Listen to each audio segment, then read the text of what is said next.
হরে কৃষ্ণ, রাধে রাধে। জয় শ্রী গুরুপাদ পদ্ম কি জয়।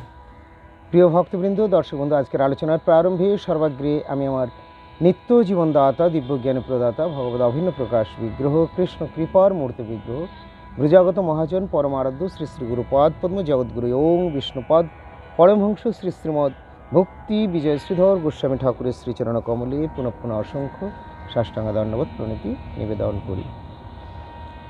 শ্রী গুরুপাদ পদ্মে প্রণতি জ্ঞাপন করে, সকল ভক্ত বৈষ্ণব শ্রীচরণে প্রণতি নিবেদন করে আপনাদের সকলকেই আমি আমার আন্তরিক প্রীতি, শুভেচ্ছা এবং পূজ্য পাদ পদ্মে প্রণতি জানিয়ে আজকের আলোচনা শুরু করছি। আজকে আমরা আলোচনা করব একাদশী সম্বন্ধে কিছু কথা। একাদশী আসছে সামনের রবিবার দিন, অর্থাৎ 10 তারিখে, 7 তারিখে। এই দিন হলো শুভ শ্রী একাদশী ব্রত। এই একাদশীর নাম হলো সফলা একাদশী। সফলা একাদশী ব্রত পালন করলে জীবনে সফলতা পাবেন অনায়াসে ভগবানের কৃপায়। এই সফলা একাদশী ব্রতটি এবারে হচ্ছে 7th মার্চ। এই দিন হচ্ছে রবিবার। আজকে হলো শুক্রবার যখন আমি ভিডিওটি প্রস্তুত করছি। তো শনিবার বাদ দিয়ে, অর্থাৎ কাল বাদ দিয়ে পরশু দিন রবিবার দিন হলো এই একাদশী ব্রত, সফলা একাদশী ব্রত।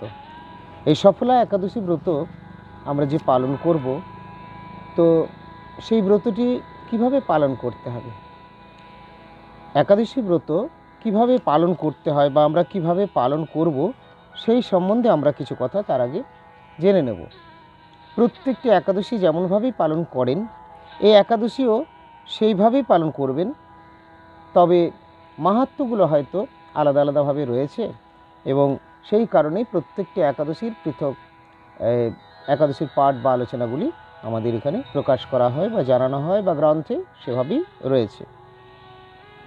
21শে পৌষ 7th জানুয়ারি রবিবার, এই দিন হলো এই সফলা একাদশী এবং পরের দিন সকাল 9:57 মধ্যে এই একাদশী ব্রতের পারণ সম্বন্ধে আমরা আগেই বলেছি যে পারণের নিয়ম, হয়তো শাস্ত্রে অনেক নিয়ম রয়েছে এবং সেই নিয়মগুলো বেশ সুন্দর করে অনেকে পালন করেন বা করবেন। তথাপি মদীয় পরমারাধ্য শ্রী গুরুপাদ পদ্ম আমাদেরকে তথা গৌড়ীয় সমিতির সকল সভ্য বৃন্দ, শ্রদ্ধালু বা ভক্তবৃন্দকে তিনি এটাই জানিয়েছেন যে সবচেয়ে বেশি তোমাদের জোর দিতে হবে সাধু সঙ্গে হরিনামের দিকে, গুরবানুগত্যের দিকে। এবং যে বিধানগুলো রয়েছে শাস্ত্রের, সেগুলো তুমি নিজে নিজে বই পড়ে বা গ্রন্থের অনুশীলনের মাধ্যমে সবটা জেনে নিতে পারবে না, বুঝে নিতে পারবে না। এবং শাস্ত্রে এই নির্দেশও দেওয়া রয়েছে যে সবচেয়ে বড় বিধান হলো, সবচেয়ে আমাদের বড় একান্তভাবে পালনীয় যেটি, সেটি হলো শ্রী গুরুপাদ পদ্মের আদেশ। গুরুপাদ পদ্মের আদেশ উপদেশ, এটি হচ্ছে সবচেয়ে বড় বিধান। মদীয় পরমারাধ্য শ্রী গুরুপাদ পদ্ম এই একাদশীর সম্বন্ধে, একাদশী ব্রতের যে পারণ রয়েছে, পারণের জন্য যে শাস্ত্রীয় গ্রন্থে যে নির্ধারিত বিধি রয়েছে, যে নিয়ম পালন করার কথা নির্দেশ করেছেন, মদীয় পরমারাধ্য শ্রী গুরুপাদ পদ্ম গতানুগতিকভাবে ঠিক সেই বিধিটাই আমাদেরকে প্রদান করেন না। তবে তিনি বলেন, ব্রতের যে পারণের সময় আছে, সেই পারণের সময়ের মধ্যে তোমরা কিছু প্রসাদ গ্রহণ করে নেবে। ভগবানের যে প্রসাদ থাকে, তাতে জগন্নাথ দেবের মহাপ্রসাদ হোক বা কেউ নিজে নিজে ভোগ অর্পণ করেন, সেরকম কোনো কিছু দিয়ে প্রসাদ গ্রহণ করবে। কোন প্রসাদগুলো গ্রহণ করতে হবে না, যে প্রসাদ ভগবানের প্রসাদ হলেও যে প্রসাদ আমাদের একাদশীর দিনে চলে না, ভগবানের প্রসাদ হলেও যে প্রসাদ একাদশীর দিনে চলে না, যেমন জগন্নাথের প্রসাদ, সূচি অসুচি, পবিত্র অপবিত্র, দিবানিশি, সর্বাবস্থায় জগন্নাথের প্রসাদ মহামান্য, খুব আদর প্রীতির সঙ্গে যে অবস্থায় রয়েছেন সেই অবস্থায় পালন করা শাস্ত্রের নির্দেশ বা বিধান দিয়েছেন। কিন্তু তৎসত্ত্বেও যদি একাদশী পড়ে যায়, তাহলে একাদশীর দিনে কিন্তু সেই বিধানটি প্রযোজ্য নয়। এই ক্ষেত্রে শ্রীমন মহাপ্রভু বলেছেন যে একাদশীর দিনে জগন্নাথের প্রসাদের অনেক মাহাত্ম্য এবং প্রসাদ প্রাপ্তমাত্র ভক্ষণের কথা রয়েছে, কিন্তু যদি একাদশী পড়ে যায় তাহলে একাদশীর যাতে কোনো অবস্থাতেই একাদশীর মানহানি না হয় বা মর্যাদা যেন লঙ্ঘন না হয় বা ব্রত ভঙ্গ যেন না হয়, সেই জন্য ভক্তবৃন্দ কী করবেন, একাদশীর দিনে সেই প্রসাদকে সম্মান করে বা বন্দনা করে রেখে দেবেন এবং পরের দিনে যখন সেই পারণের সময় বা তৎপূর্বে অর্থাৎ একাদশী যখন আর থাকছে না সেই দ্বাদশীতে এই প্রসাদটি গ্রহণ করতে পারবেন। তাহলে এই প্রসাদ গ্রহণ করলে তখন পারণ হয়ে যাচ্ছে। তো যেমন এই জগন্নাথের প্রসাদের ক্ষেত্রে বললাম, ঠিক এইরকমভাবে মোদীয় পরমারাধ্য শ্রী গুরুপাদ পদ্ম বলেন পারণের জন্যে খুব বিরাট কিছু যে নিয়ম করে করতে হবে এরকম কিছু নয়। বিশেষ করে ভক্তদের প্রতি তিনি বলেন, কেন বলেন না, শুধু এই বিধি নিষেধ এইগুলোর দিকেই খুব জোর দিয়ে যদি আমাদের ভক্তিটাই হারিয়ে যায় তাহলে কতকগুলি ক্রিয়ার অনুষ্ঠান হয়ে যাবে। এই জন্য আচার্য তো আর কখনো ভুল বলতে পারেন না। তিনি ব্রজাগত মহাজন আর অতিমূর্ত মহাপুরুষ, যিনি শিশুকাল থেকে তার গুরুপাদ পদ্মের কাছে তার গুরুপাদ পদ্মের কৃপাকর্ষণে চলে এসেছেন এবং গুরুগৃহ ছেড়ে আর যিনি কখনোই তিনি তার পূর্বাশ্রমের দিকে আর ফিরে যাননি, পরন্তু গুরুগৃহে তার গুরুপাদ পদ্মের কাছে থেকেই সমস্ত কিছু করেছেন। একবারে প্রাথমিক স্কুলের পড়াশোনার থেকে হাই স্কুল কলেজ সমস্ত কিছু কমপ্লিট করে পরে যিনি আচার্যের আসনে অভিষিক্ত রয়েছেন, বর্তমান আচার্য রূপে যিনি আমাদের চালক নিয়ামক পালক রক্ষক রূপে রয়েছেন, গৌড়ীয় সমিতির সভাপতি ও আচার্য মোদী পরমার্থ শ্রী গুরুপাদ পদ্ম, সেই অতিমূর্ত মহাপুরুষ যার নাম হলো ওং বিষ্ণুপাদ পরমহংস শ্রী শ্রীমৎ ভক্তি বিজয় শ্রীধর গোস্বামী ঠাকুর। তো সেই অতিমূর্ত মহাপুরুষ যার নাম তার গুরুদেব দিয়েছিলেন, অর্থাৎ প্রভুপাদের নিজজন শ্রী শ্রী ভক্তিমৈক ভাগবত গোস্বামী ঠাকুর, তিনি জানিয়েছিলেন যে শ্রীধরের যা ভক্তি তা ভক্তির বিজয় ঘোষণা করতে সমর্থ রাখে, এই জন্য নাম দিয়েছিলেন ভক্তি বিজয়। তো মোদী পরমারাধ্য শ্রী গুরুপাদ পদ্ম সেই ভক্তির উপরে জোর দেন, ক্রিয়াকলাপের উপরে জোর দেন না। এই জন্য সবার সঙ্গে হয়তো আমাদের নিয়ম নীতি সবগুলো মিলবে না। অনেক জায়গাতে রয়েছে যেখানে তারা নিজেদের ভোগ রন্ধন করেই হয়তো ভগবানকে অর্পণ করেন, এরকম রয়েছে, তারা তাদের মতো করছেন, করুন। কিন্তু মোদী পরমারাধ্য শ্রী গুরুপাদ পদ্ম এরকম যদি করবো না বলেন তবুও তার উপায় নেই, তাকে ভগবান করতে দেন না। তার প্রাণের ধন, নয়নের মণি, হৃদয়ের ধন গোপাল বনমালীজি তাকে এরকমটি হয়তো করতে দেন না। একসময় গোপাল বনমালী বিদেশ থেকে তার কোনো ভক্তকে জানিয়েছেন যে আমি চানাচুর মুড়ি খাবো, এবং সেখানে তখন অর্পণ করা হয়েছে পরমারাধ্য শ্রী গুরুপাদ পদ্মের কৃপা নির্দেশে। তাহলে দেখুন সেই চানাচুর মুড়ি তার নিজে প্রস্তুত করে হয়নি, আর ঘরেও তারা ঘরে বাড়িতে তৈরি করেনি, বাজার থেকে সংগ্রহ করে অনেক ছোটাছুটি করতে হয়েছিল যেহেতু বিদেশে ছিলেন। পরে বনমালীজি গোপাল কৃষ্ণকে ভোগ দেওয়া হয়েছিল। তো বিভিন্ন স্থানে বিভিন্ন নিয়ম থাকে, থাকতেই পারে। যে সমস্ত আচার্যবৃন্দ যারা আসছেন তারা যা আমাদের কৃপা নির্দেশ করবেন আমরা সেই পথ ধরেই চলব। আচার্যবৃন্দ হচ্ছেন ভগবানের পরমপৃষ্ঠ এবং অভিন্ন প্রকাশ বিগ্রহ, তাদেরকে ভক্ত রাজও বলা হয়। তারা ভক্তিতে পরিপূর্ণ এবং ভগবানের সঙ্গে অভিন্ন, তাই তাদের বিধানটি হলো সবচেয়ে বড় বিধান বা নির্দেশ। তাই যিনি এত বড় মহান মহাপুরুষ, যিনি শিশুকাল থেকেই ভক্তি ভগবান এবং ভগবত সেবা তার গুরুগৃহ গুরু সেবা ছাড়ার কিছুই জানেন না, সেই মহাপুরুষ তো আমাদের কখনো কোনো উল্টোপাল্টা বিধান দেন না, দিতে পারেন না। সুতরাং তিনি যখন বলছেন তখন নিশ্চয়ই সেটাই আমাদেরকে বুঝতে হবে যে সেটাই হলো সবচেয়ে মূল্যবান জিনিস। অনেক সময় হয়তো আপনারা বলবেন যে কোনো মন্ত্রতন্ত্র ছাড়া কি ভগবানকে নিবেদন করা যায়, যেতে পারে? সাধারণ লোকেরা বলবে না, একটা মন্ত্র আছে, একটা বিধি বা বিধান রয়েছে। আমিও সেই কথা অবশ্যই বলবো এবং আমার পরমারাধ্য শ্রী গুরুপাদ পদ্ম সেই কথা আপনাদেরকে বলবেন, হ্যাঁ সে তো রয়েছে অবশ্যই, কিন্তু তার সঙ্গে আবার এটাও জানতে হবে যে ক্ষেত্র বিশেষে শুধু মন্ত্রের দিকে দৃষ্টি দেওয়া হয় না, তখন ভক্তির দিকে দৃষ্টি দেওয়া হয়। শুক্লাম্বর নামে এক ব্রহ্মচারী ছিলেন মহাপ্রভুর এক বিশেষ ভক্ত। এই ব্রহ্মচারীর কাছে মহাপ্রভু একদিন সেবা গ্রহণ করতে চাইলেন, কিন্তু শুক্লাম্বর ব্রহ্মচারী নিজেকে খুব দৈন্য ভরে বললেন, প্রভু আমি আপনার সেবার অযোগ্য, আমি 5 দুয়ারে এখানে সেখানে ঘোরাঘুরি করি, ভিক্ষাতে যা পাই আমি তাই নিয়ে আসি, সেই দিয়ে আপনার সেবা, আর আমি খুব অযোগ্য অস্পৃশ্য। এটি ভক্তের দৈন্য, এইভাবেই তিনি তো মহাপ্রভু তাও যখন ঐকান্তিকভাবে যখন মহাপ্রভু চাইলেনই যে না না না না আমি তোমার সেবা নেবই, তোমাকে আজকে সেবার আমার প্রসাদের ব্যবস্থা করতে হবে, তিনি আবার অন্যান্য প্রিয় পার্শ্ববৃন্দের সঙ্গে ভক্তগণের সঙ্গে যখন আলোচনা করছেন, সবাই বলছেন মহাপ্রভু যখন চেয়েছেন তখন তোমাকে তাই করতে হবে। একান্তই যখন তিনি মেনে নিতে পারছিলেন না, খুব সংকোচ করছিলেন যে না না প্রভু আপনারা আমাকে অন্য কোনো পদ বলুন, এ আমার পক্ষে খুব জটিল, তখন বলেছিলেন যে এক কাজ করুন, আপনি আলতো করে আলগোছা করে ফেলে দেবেন এবং তাতেই আপনার ভক্তিতে প্রভুর কৃপাতে সব ঠিক হয়ে যাবে। তো তাই করেছিলেন শুক্লাম্বর ব্রহ্মচারী। গঙ্গা জল নিয়ে এসে তার মধ্যে বসিয়ে দিয়ে আলতো আলগা করে সব ফেলে দিয়েছিলেন, আর শরণাগত হয়ে গোপাল গোবিন্দ শ্রী মধুসূদনকে ডেকেছিলেন। এবং সাথে সাথেই গোপাল গোবিন্দ শ্রীকৃষ্ণের কৃপায় রমাদেবী কৃপা দৃষ্টিপাত করলে তার শুভ দৃষ্টিতে সমস্ত রান্না সুন্দরভাবে পরিপূর্ণ হয়ে যায়। পরে মহাপ্রভু এসে সেই ভোগ প্রসাদ তিনি গ্রহণ করেছিলেন এবং বলেছিলেন যে এত সুস্বাদু এত সুন্দর প্রসাদ আমি এরকমভাবে এর আগে আমি কখনো গ্রহণ করিনি। আসলে এই বলে তিনি শুক্লাম্বর ব্রহ্মচারীর ভক্তির মাহাত্ম্যটা প্রকাশ করে দিলেন, জানালেন ভক্তি যদি থাকে তবে সকল কুশল, ভক্তি বিনা রাজা হইলে অমঙ্গল। তাই বিধি যে মানতে হবে না তা নয়, বিধি মানুন, মানার প্রয়োজনীয়তা রয়েছে, শাস্ত্রের নির্দেশও রয়েছে, কিন্তু মূল জায়গাটা আমাদের বুঝতে হবে যত সব বিধি নিষেধ সব ভক্তির দাস, এগুলো সব ভক্তি করার জন্য, সব ভক্তির অধীন।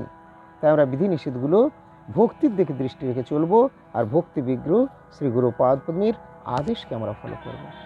অতঃপর মোদীয় পরমারাধ্য শ্রী গুরুপাদ পদ্ম বলেন যে তুমি পারণের সময় পঞ্জিকায় যা দেওয়া রয়েছে সেই সময়ের পূর্বে যদি তুমি বাইরে কোথাও এদিক ওদিক যাচ্ছ, বাসে ট্রেনে যাচ্ছ বা অন্য কোনোভাবে তোমার যদি সম্ভব নাও হয় সেই মুহূর্তে তোমার জলযোগ ইত্যাদি করার, তুমি হয়তো পরেও করবে, কিন্তু পারণের সময়ের মধ্যে একটু কিছু গ্রহণ করে নাও প্রসাদ স্বরূপ, যেগুলো একাদশীর দিনে গ্রহণ করা হয় না, যেমন অন্ন, রুটি, বা হয়তো এগুলো যদি কারো পক্ষে সম্ভব নাও হয় হয়তো বিস্কুট, চিড়ে ভাজা বা এই জাতীয় কোনো কিছু প্রসাদ। গুরুদেব বলেন কিচ্ছু সম্ভব না হলে তুমি একটা মুড়িও যদি নিয়ে নাও, ভগবানের প্রসাদ যদি নাও হয়ে থাকে তুমি ভগবানের স্মরণ করে বলবে হে প্রভু আপনার প্রসাদ স্বরূপ আমি গ্রহণ করছি। এত সহজ সরল নিয়ম আর কোথায় পাবেন? একমাত্র আমার পরমারাধ্য শ্রী গুরুপাদ পদ্মের কাছেই পাবেন। তাই গুরুপাদ পদ্ম সহজ সরলভাবে ভক্তি যোগের উপরে জোর দিয়ে একাদশী করার কথাও আমাদেরকে বলেছেন। সকালে একাদশী ব্রত পালন করো। একাদশীতে কী করবে? পঞ্চ রবিশস্য, পঞ্চপ্রকার রবিশস্য, পঞ্চরবিশস্য না পঞ্চপ্রকার রবিশস্যাদি বর্জন করতে হবে এবং সেইগুলোকে বর্জনের সাথে সাথে আর আরও কিছু জিনিস বর্জন আছে, যেমন এই দিন ক্ষৌর কর্ম করা হবে না, অর্থাৎ চুল দাড়ি নখ কাটা ইত্যাদি এই দিন কেউ করবেন না। সর্ষের তেল মাখা হয় না, সর্ষের তেল খাওয়া হয় না, সর্ষের তেলের রন্ধনাদিও নিষেধ থাকে, যেহেতু পঞ্চপ্রকার রবিশস্য অর্থাৎ চাল, চাল থেকে কোনো কিছুই হয় সেগুলো চলবে না। ডাল, ডাল মানে ছোলা, মুগ ইত্যাদি সবগুলোই, যত প্রকার ডাল আছে তাদের থেকে কোনো কিছু বস্তুই চলবে না। গম, গম থেকে যা কিছু হয় কোনো জিনিসই চলবে না একাদশীর দিনে। জব, এর থেকে যা কিছু হয় কোনো জিনিসই একাদশীর দিনে চলবে না। এবং সর্ষে, সর্ষের থেকে যা কিছু হয় এর থেকে চলবে না।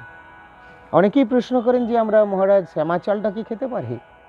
কেউ কেউ খান, অনেক জায়গাতেই খান, কিন্তু আপনি তো নিজেই বলছেন যে শ্যামা চাল, চাল আপনি কি করে খাবেন?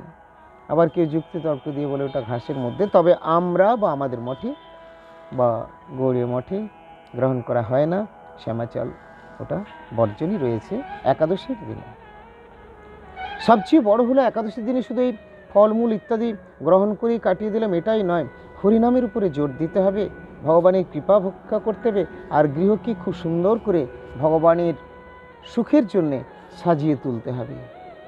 যেদিন গৃহেতে ভজনে দেখি গৃহেতে গোলক ভাই, তো যেদিন আমরা গৃহটিকে ভজনের অনুকূলে করে তুলব গৃহটি সাক্ষাৎ গোলক বৃন্দাবনে পরিণত হয়ে যাবে। সেগুলি হবে কি করে? সাধু সঙ্গে, সাধু সঙ্গে কৃষ্ণ নাম এই মাত্র চাই, সংসার যিনি তার অন্য বস্তু নেই। তো প্রিয় ভক্তবৃন্দ, দর্শক বন্ধু, সামনে সফলা একাদশী এই রবিবার দিনে অর্থাৎ 7 তারিখে 7 জানুয়ারি, এবং বাংলার হলো 21শে পৌষ। 21শে পৌষ 7 জানুয়ারি রবিবার, এই দিন হলো একাদশী ব্রত, সফলা একাদশী, এবং পরের দিন পূর্বাহ্ন 9:57 মধ্যেই ব্রতের পারণ, দ্বাদশীর দিনে।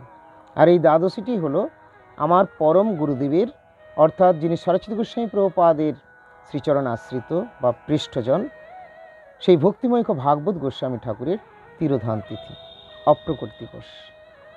এই জন্য এই দিনে তিরোধান অনুষ্ঠান আগে করা হতো। শ্রী গৌরপাদ এখন কোনো কারণে, যে কোনো কারণে হোক, সেটিকে বাহ্যিকভাবে হয়তো গুপ্ত রেখে তিনি আন্তরিকভাবে সেই দিনটি হয়তো কোনো কিছু বিশেষ সেবার মধ্যে থেকে অতিবাহিত করে থাকেন।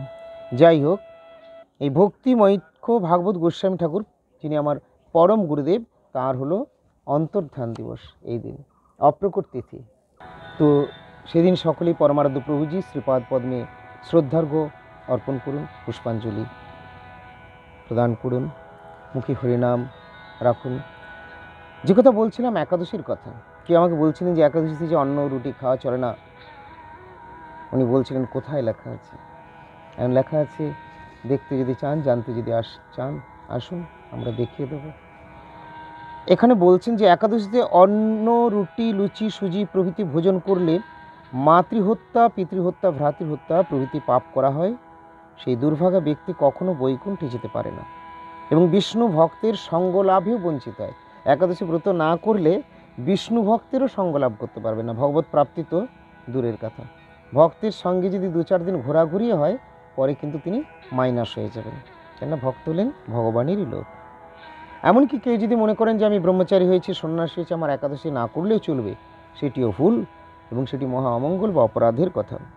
এখানে বলছেন, শিবজি বলছেন পার্বতী দেবীকে যে হে দেবী, হরিবাসরে আহার করলে যমদূতেরা নরকে গিয়ে সেই পাপীর মুখে অত্যন্ত গরম লৌহ নিক্ষেপ করে। এটি বিষ্ণু ধর্মোত্তর গ্রন্থে বর্ণিত রয়েছে। ব্রহ্মচারী গৃহস্থ বা বানপ্রস্থ অথবা জ্যোতি একাদশ্যাং হি ভুঞ্জানো ভুঙ্ক্তে গো মাংসমেব হি, গো মাংসমেব হি, অর্থাৎ একাদশীতে ব্রহ্মচারী, গৃহী, বানপ্রস্থ বা সন্ন্যাসী অন্ন রুটি লুচি সুজি খেলে প্রভৃতি খেলে গোমাংস খাওয়া হয়। ব্রহ্মগ্নস্য সুরাপস্য স্তেইন গুরুতল্পিন নিষ্কৃতি ধর্মশাস্ত্রোক্তা নৈকাদস্যন্ন ভোজিন, অর্থাৎ বিষ্ণু ধর্মোত্তরে আবার এই কথা বলেছেন, যারা একাদশীতে অন্ন ভোজন করে তারা ব্রহ্মহত্যা, মদ্যপান, চৌর্য ও গুরুপত্নী গমন পাপে লিপ্ত হয়। এই জন্য তাদের বহুকাল নরক ভোগ অনিবার্য। পাপ করলে পাপীর নরক হয়, কিন্তু একাদশীতে অন্ন ভোজন করলে সেই পাপী ব্যক্তি পিতৃপুরুষ সহ বহুকাল নরক যন্ত্রণা ভোগ করে থাকে। বলছেন গো হত্যা করো, ব্রহ্ম হত্যা করো বললে যে পাপ হয়, একাদশীতে কেউ অন্ন খেতে বললে সেই পাপ হয়ে থাকে। এই জন্য একাদশীতে কেউ কাউকে অন্ন আদি, অর্থাৎ যেগুলো একাদশীর নিষেধ, এগুলো খেতে বলবেন না এবং খেতে সাহায্যও করবেন না। এই জন্য আমরা সচরাচর সাধারণত এরকম একটা হয় যে মঠে কেউ এসেছেন, তিনি একাদশী করেন না, কিন্তু একাদশীতে প্রসাদাদি রয়েছে, আমরা সাধারণত সব ক্ষেত্রে সেই মহাপ্রসাদ ইত্যাদি দিই না। আমরা সেগুলো সেদিন গোমাতাদের সেবাতে লাগিয়ে দিই, নিজেরাও পাই না, অন্যকেও আমরা পেতে বলি না, যেহেতু শাস্ত্রের গ্রন্থে নির্দেশ করেছে। এরপরে কেউ যদি কোথাও কোনোভাবে ম্যানেজ করে নিয়ে খাচ্ছেন, সেটা আলাদা। তাই যে সমস্ত ভক্তরা একাদশী করছেন, তারা এটা খুব ভালো করে শুনুন এবং তাদের নিজেজনদেরকে কখনোই এইভাবে কনভিন্স করবেন না, বোঝাবেন না বা সহায়তা করবেন না যে এগুলো খাও। কেন? এগুলোর মধ্যে সব পাপ ভরা রয়েছে। আমরা ইউটিউবে রয়েছি, এই কথা শুনে যারা করেন না বা এই লাইনের নয়, অনেকেই গালিগালাজও করতে পারেন, কিন্তু তা হলেও আর কি করা যায়? যেগুলো বাস্তব কথা, সত্য কথা, সেগুলো তো বলতেই হবে। আর এগুলোই মহাপ্রভু জানিয়েছিলেন। মহাপ্রভু নিজে সবচেয়ে বড় পণ্ডিত তৎকালীন, নিমাই পণ্ডিত, ভগবান হয়েও এখানে নর রূপে যখন রয়েছেন, একজন সন্ন্যাসী রূপে, তখন সবাই তাকে এটাও জেনেছিলেন যে তিনি একজন বিরাট পণ্ডিত। সবাই তাকে ভগবান বলে বুঝতে না পারলেও বিরাট পণ্ডিত যে এটা সবাই জানতেন। দিগ্বিজয় পণ্ডিতকেও তিনি হার মানিয়েছিলেন। তো সেই শচীমায়ের ছেলে সচির দুলাল তিনিও একাদশী করলেন, মাকে বললেন মা একাদশী করে, একাদশী করলে আমি ভালোবাসি, একাদশী করলে আমি তার দুঃখ নাশি। তাহলে আপনারা কে চাইবেন না যে আমার দুঃখ যাক, আমি ভগবানের কৃপা লাভ করে ধন্য হই? তাই সবাইকে বলবো সামনের একাদশী ব্রতটি অবশ্যই পালন করুন। এই একাদশী ব্রত পালন করে ভগবানের কৃপা লাভ করে ধন্যাতে ধন্য হন। এটি সামনে আসছে সফলা একাদশী, সামনের রবিবার দিন।